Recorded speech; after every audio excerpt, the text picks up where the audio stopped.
ना तो एमपीओ की कोई वजूहात थी, क्योंकि वो हाईकोर्ट बार की प्रेमिसेस में थे, वो पुरअमन थे। उनसे किसको नक्शे अमन का खतरा है, किस चीज को खतरा है, कौन सा इन्होंने मजाक बनाया हुआ 3 एमपीओ, और इन जजेस को नहीं पता कि ये एमपीओ कब जारी किए जाते हैं। ये तारीखों पे तारीखें डाल के आज़ादियां सलब कर रहे हैं, और पनिशमेंट बिफोर जजमेंट को हम अब कंटेस्ट करेंगे। ये नहीं हो सकता कि आप तारीखें डालते जाएं और लोगों को सजाओं के बगैर आप हिरासत में रखें। और 3 एमपीओ एक मजाक बना हुआ है, या अमराना और कॉलोनियल कवानीन जो है इनको आपने मजाक बनाया हुआ है। इसको अगर इस तरह की कोई बात भी होगी हम उसको भी चैलेंज करेंगे।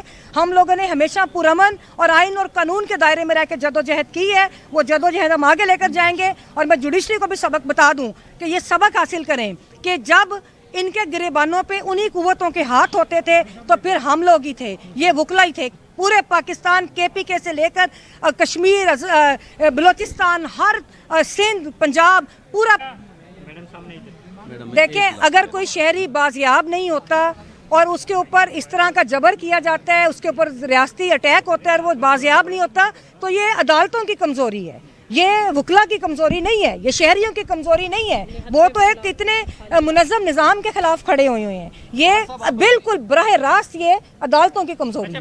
मैं ये कहता हूँ कि ये बिल्कुल इसी तरह किया गया जिस तरह इस्लामाबाद हाईकोर्ट में किया गया था। वहाँ से जिस तरह खान साहब को गिरफ्तार किया गया था, उठाया गया था, इश्तियाल दिलाने की कोशिश की गई थी, ये बिल्कुल इसी तरह किया गया कि वकला पुरअमन एहतजाज कर रहे हैं, वकला अपनी आईनी जंग लड़ रहे, उसको चीज़ को तोड़ने के लिए इन्होंने ये एक जो अगवा करके ये साबित कर दिया है कि दहशतगर्द हम नहीं, दहशतगर्द वो हैं। और उन्होंने अपनी दहशतगर्दी का अज़ाइम जोन से है वो आज सामने आ गए। उनका इस तरीके से एक वकील को हाईकोर्ट की प्रेमिसेस में उठाना, इससे बड़ी क्या जुर्म कर सकते हैं। उन्होंने ये किया है, ये वकीलों को उकसा रहे हैं और ये अच्छा नहीं कर रहे। हमने पुरअमन रहते हुए कानूनी जंग लड़नी है इंशाल्लाह ताला। ये जिस तरह चाहते थे 9 मई को ये कह रहे हैं सानिया हुआ, 9 मई साजिश थी, और आज का दिन भी, आज जो 14 तारीख है, ये भी 14 दिसंबर, ये भी एक साजिश है और इसका हमें ख्याल करना पड़ेगा। जब उन्होंने अंदर आने की कोशिश की तो इस हवाले से क्या? नहीं, मैंने आपको पहले भी कहा है कि हम लोगों ने चीफ जस्टिस को हम लोग ये बात करेंगे, और जिन लोगों ने, मैंने आपसे 1 मिनट पहले भी मैंने बात की है कि ये जो रियासती मुलाजम है, जो सिक्योरिटी है, वो चीफ जस्टिस उसका नोटिस लें, इसके ऊपर कार्रवाई करें जो इसके जिम्मेदार हैं कि उन्होंने किस तरह वकला को हाईकोर्ट में एंटर होने से रोका और किस तरह हाईकोर्ट के प्रेमिसेस के अंदर से इस तरह वकला को गिरफ्तार किया गया। Thank you so much. याद रखें, अगर इनके लिए हम लड़े हैं, अगर हमारे लिए अब ये खड़े नहीं होंगे तो फिर तारीख चाहते भी वो यही हैं, वो यही चाहते हैं कि अदलिया को इस तरह कमज़ोर कर दिया जाए कि इनके लिए भी कोई ना बोले।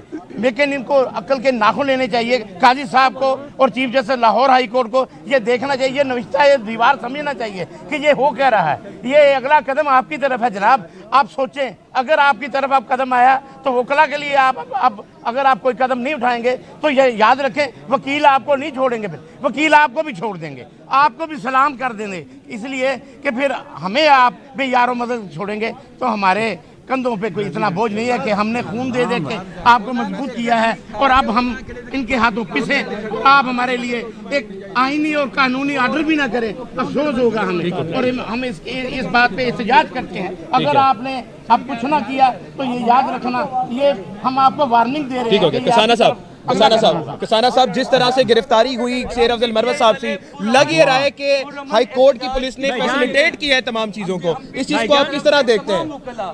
अमन एहतजाज की इजाजत दे रहे जो हमारा हक भी है। एक मिनट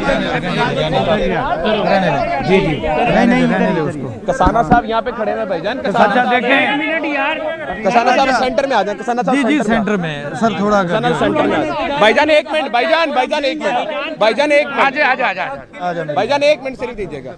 अच्छा देखिए, आप आए, बात सुने।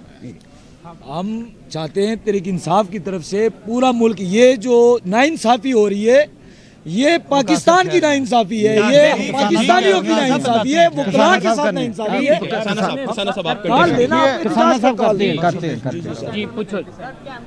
देख, दहशतगर्दी का मुजाहरा अभी थोड़ी देर पहले आपने देखा है, इसका आगाज हुआ था वकला के घरों पर हमले करने से।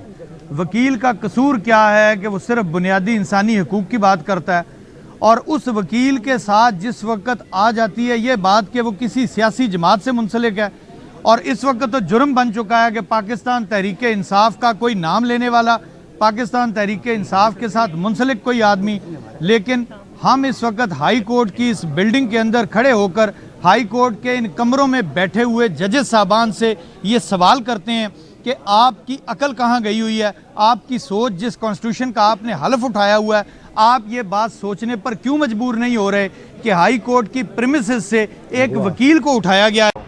आज हमारे एक डाई हार्ड वर्कर शेर अफजल मरवत को अरेस्ट किया गया, हम शदीद मजम्मत करते उसकी, उसको अरेस्ट किया गया। कोई भी आप कहते हैं कि हम लेवल प्लेइंग फील्ड देंगे, क्या आपने हमें लेवल प्लेइंग फील्ड दे दी? क्या आपने दूसरों को रैली और कन्वेंशन की इजाज़त दी हुई है? हमारे पास रैली और कन्वेंशन की इजाज़त है या नहीं है? क्या उनके पास गने थी? इसलिए ये जितना भी प्रोसेस हो रहा है इसके साथ फ्री एंड फेयर इलेक्शन बहुत ज़्यादा इफेक्ट हो जाएगा। हमारी सारे हम कंटिन्यू करेंगे, कन्वेंशन करेंगे, इंशाल्लाह हम जाएंगे।